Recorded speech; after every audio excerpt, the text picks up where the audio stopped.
This is Radio Now 95.3 FM. Come for the news, stay for informed conversations. The End Bad Governance protests have come to an end after 10 days from the 1st of August to the 10th of August. The focus of the protests was to draw the attention of government to the cost of living. Despite the presence of security operatives, the protests were trailed by violence and 19 deaths were recorded in different parts of the country. In wake of the president's speech outlining efforts to alleviate the suffering of Nigerians, the question of what the protests have achieved continue to arise. This morning, I'm joined by Hassan Soweto, who's leader of the Take It Back movement. The Take It Back movement was one of the groups that was part of the protests and spearheaded here in Lagos. Good morning and welcome to the conversation, Mr. Soweto. Yeah, thank you very much. It's a pleasure to have you on. To start off, right, how would you describe day 10 of the protests? What are the takeaway points from it? Yes, but let me quickly correct an error. I'm not a leader of the Take It Back movement. I'm not even a member. I'm the national coordinator of the Education Rights Campaign and the national spokesperson of the Youth Rights Campaign. But we've been working with the Take It Back movement. My apologies for the misrepresentation, Mr. Soweto. Thank you. I just thought I should point that out. Yeah, as for the protest, yes, we've had 10 days of actions across the country trying to demonstrate the displeasure of the Nigerian people against the cost of living crisis, against the hunger and hardship in the land. We think that over the past 10 days, we have successfully shown to the Nigerian government that these conditions of hardship and hunger are no more acceptable, and we have put forward our demands clearly. What we have done the past 10 days is simply a dress rehearsal for something bigger that is still coming. And that is why, after the 10 days, we're immediately going back to the drawing board to begin to discuss about to rebuild the movement in order to reemerge onto the street again. Because our demands have not yet been met, and that means that the struggle must continue until that happens. And this plan to go back to the drawing boards, is it a plan that is shared by other groups across the country? Definitely. Everybody understands that we have to go back to the street. But before we do that, we need to review what we have done over the past 10 days and then agree on how to mobilize, resensitize our people, and then move out again. You know, part of the argument is whether this protest was effective in the first place, especially one of the criticisms or one of the observations, if you like, is that it was planned to be nationwide, but for instance, the entire southeast region did not partake in it. Do you think that this is perhaps a stumbling block for your plans? Yeah, definitely. It's one of the limitations that we have had over the past 10 days. And there are reasons for that. I mean, there are clear sentiments in that part of the country when it comes to protest because of what people from that part of the country have faced, over the years, but particularly in the last election. But the end of the first 10 days is an opportunity for us to revisit this issue, to discuss with people, and to say that next time we are coming out, we all need to move out as one body.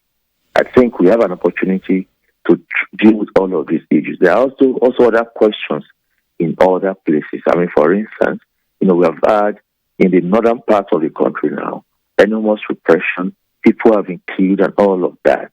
That can become, a stumbling block, for further protests in that part because it's not easy for people to withstand depression and then to be able, to continue to fight again.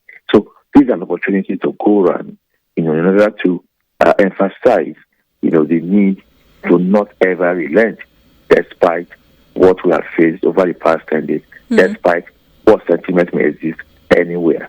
The president, and many times he's come out to ask for time, but even if he didn't ask for time, some of the things that are being requested or demanded, fixing the cost of living, it's not something that's going to happen overnight. Are the protesters, you and the groups, are you ready to accept that this is a possibility or this is the reality? It would have been a different thing entirely if we were dealing with a government that has actually shown an indication that it has taken us serious and that it wants to actually begin to look at how to meet our demand. But that is not what is happening here. The president has not shown any indication whatsoever that is prepared to meet any demands. The broadcast of the president the other day, which obviously was something forced on him because of the protest, did not even address any of our demands. The president simply said he has heard us, he's going to listen.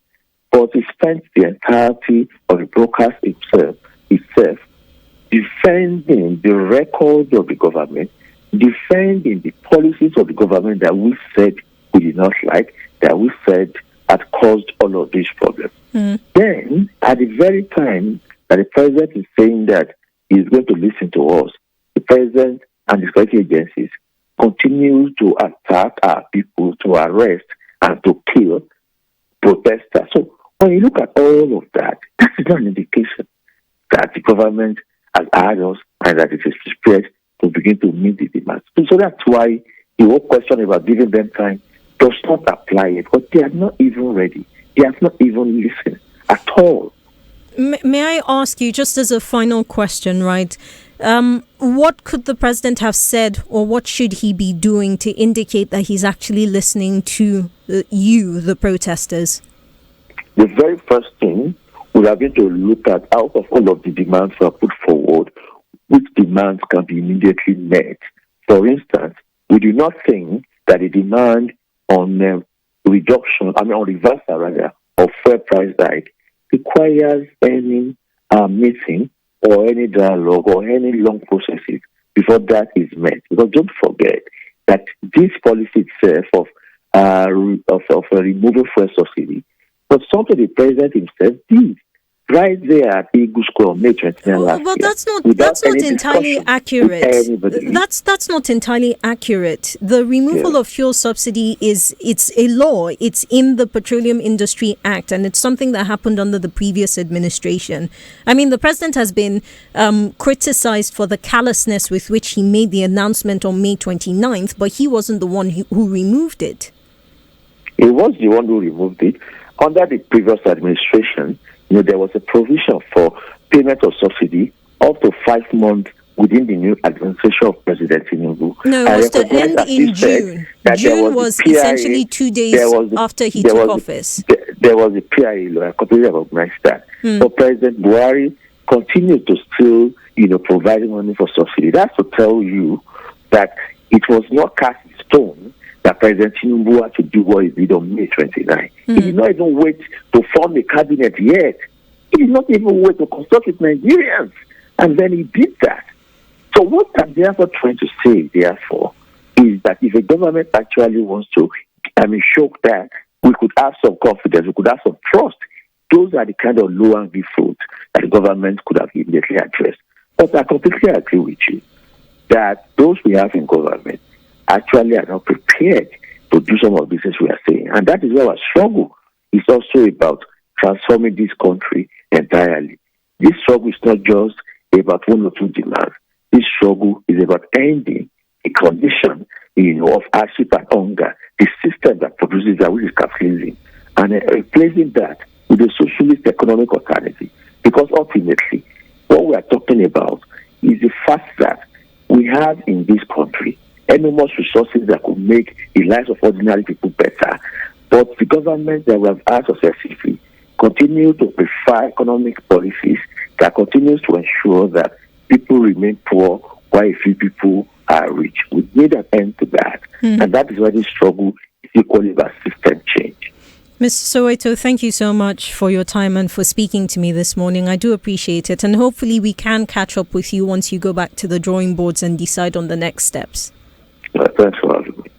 Hassan Soweto is spokesperson of Youth Rights Campaign. They were part of the groups who partook in the End Bad Governance protests that happened for 10 days from the 1st of August to the 10th of August. This is Radio Now 95.3 FM. Come for the news, stay for informed conversations.